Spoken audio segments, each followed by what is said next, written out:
What's up guys and welcome to my review of Star Wars The Bad Batch Episode 3. So, two storylines in this episode, one focusing on the Bad Batch who crash land on this planet and then need to fix their ship, the other focusing on the newly established non-clone cadet squad that's potentially going to lead the way for what the new Empire will be.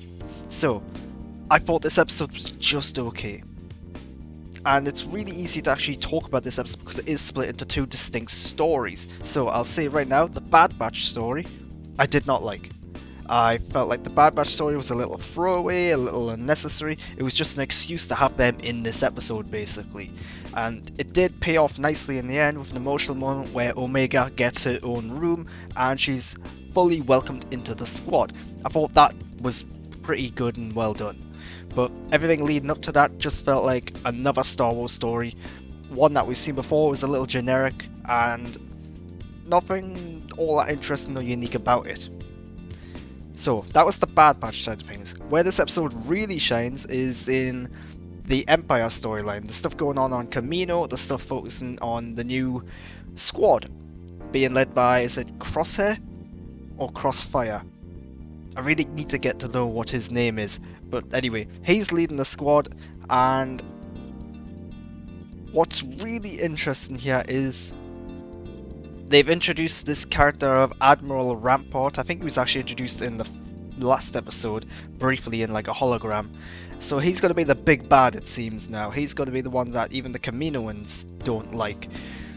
He's replacing, what's his name, Tarkin, because Tarkin, of course, can't be involved in everything. In the canon, he's actually got his own stuff going on around this time period, and it's actually good to get Tarkin out of there because it does clear up the canon a bit and says, hey, Tarkin can't be here because he's got to be here doing this. This is where it's going to get all convoluted, and that's why I think you've got to be careful in this time period using characters like Darth Vader and Tarkin and Palpatine and so on, because they have been established to say, hey, this is what's going on, this is what they're doing. So I'm glad they got Tarkin out the way and they've introduced this Rampart character. Early days for him, don't really have an opinion on him yet. It's interesting to see how this new squadron came out of nowhere. When did they do their training? When were they recruited?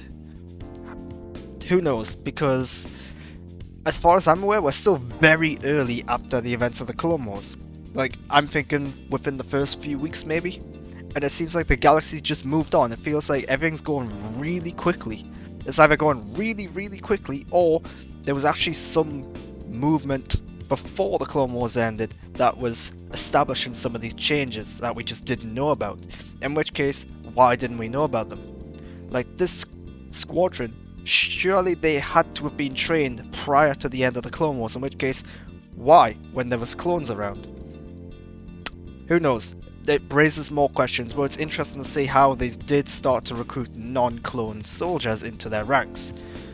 And this episode goes into dark places at times because we finally see how Crossfire or Crosshair or whatever the hell he's called, he does what has to be done in his eyes, and he's probably going to be the template for why the stormtroopers that we end up knowing are so ruthless and so despised them, because he kills civilians purely because they're there, because they're in the way, I suppose you could say, because they know things, because they've seen things. The squadron here is very reluctant to do that. I'm glad that they showed that. It shows that maybe there is going to be some conflict there, and that the new recruits have to adapt to that or whatever, I don't know. It's really interesting, and the stuff on Kamino in particular is going to be really fascinating and interesting, because clearly the governor on Kamino, the prime minister, whatever, is up to something. And it concerns Omega somehow. Is Omega a new brand of clone that they've got going on? Are we going to see the clones that we know end up battling the new stormtroopers and such? That would be pretty cool. Of course, they have to build up to that.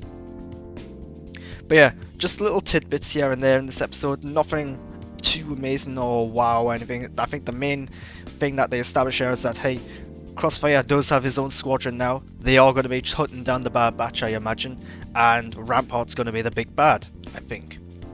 At least the big bad in terms of authority above Crossfire. So yeah, this episode was okay. It's a shame about the actual Bad Batch side of it, how they felt so forced in and how it didn't feel like they had an original story for them to do there. So, but yeah, I do like the focus on the bad guys. I do like how we're seeing different perspectives. And yeah, it remains to be seen what's going to happen this season. I am a little concerned now, though, that a lot of the episodes of this season are just going to be standalone little adventures rather than fully expanding on the storyline going forward. So, one thing I do want to mention before I go is Rex was mentioned in the last episode. And this is interesting because we know that between the Clone Wars and Rebels, Rex ends up with this group of clones who've had their inhibitor chip removed.